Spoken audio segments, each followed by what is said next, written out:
आदाब दोस्तों, आपका स्वागत है इंडस रिपोर्ट एंड एनालिसिस में।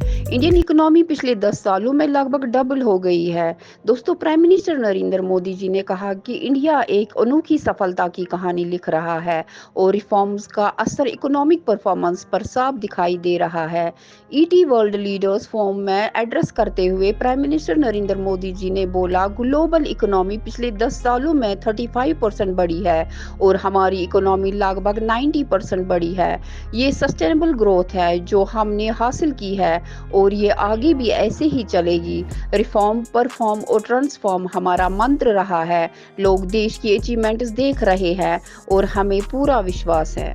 2024 के लोकसभा इलेक्शन रिजल्ट्स को याद करते हुए प्राइम मिनिस्टर नरेंद्र मोदी जी ने कहा कि भारतीयों ने करंट गवर्नमेंट के लिए 60 साल बाद हैट्रिक एंश्योर किया। दुनिया के दूसरे देशों की स्थितियों को देखो। इस साल कई बड़े देशों में वोटिंग हुई और ज्यादा जगह पर लोगों ने चेंज के लिए वोट दिया। देश के कई सरकारों को मुश्किलें आई हैं, लेकिन इंडिया के नागरिकों ने इस ट्रेंड को बिल्कुल उल्टा मंडेर दिया है। भारतीयों ने एक सरकार के लिए 60 साल बाद हैट्रिक एंश्योर किया है। इंडिया के युवा और औरतें कंटिन्यूटी, पॉलिटिकल स्टेबिलिटी और इकोनॉमिक ग्रोथ के लिए वोट दिए हैं।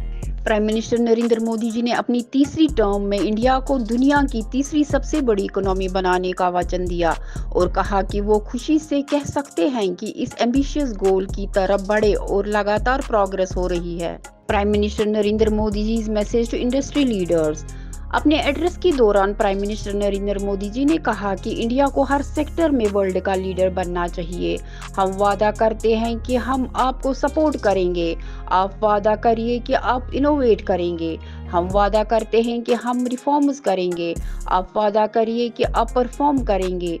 हम वादा करते हैं कि हम हाई ग्रोथ पर फोकस करेंगे। आप वादा करिए कि आप हाई क्वालिटी पर फोकस करेंगे। आज का इंडिया वेल्थ क्रिएटर्स की रेस्पेक्ट करता है। एक स्ट्रॉन्ग इंडिया पूरी ह्यूमैनिटी को ग्रेट ग्रोथ दे सकता है। एक प्रॉस्पेरियस इंडिया पूरी दुनिया की प्रॉस्पेरिटी के लिए रास्ते खोल सकता है। हमें इनोवेशन, इंक्लूजन और इंटरनेशनल कोऑपरेशन के मंत्रास याद रखने चाहिए। और ऐसी इंफॉर्मेशन हासिल करने के लिए जुड़े रहिए हमारे साथ इंडस रिपोर्ट एंड एनालिसिस में। शुक्रिया।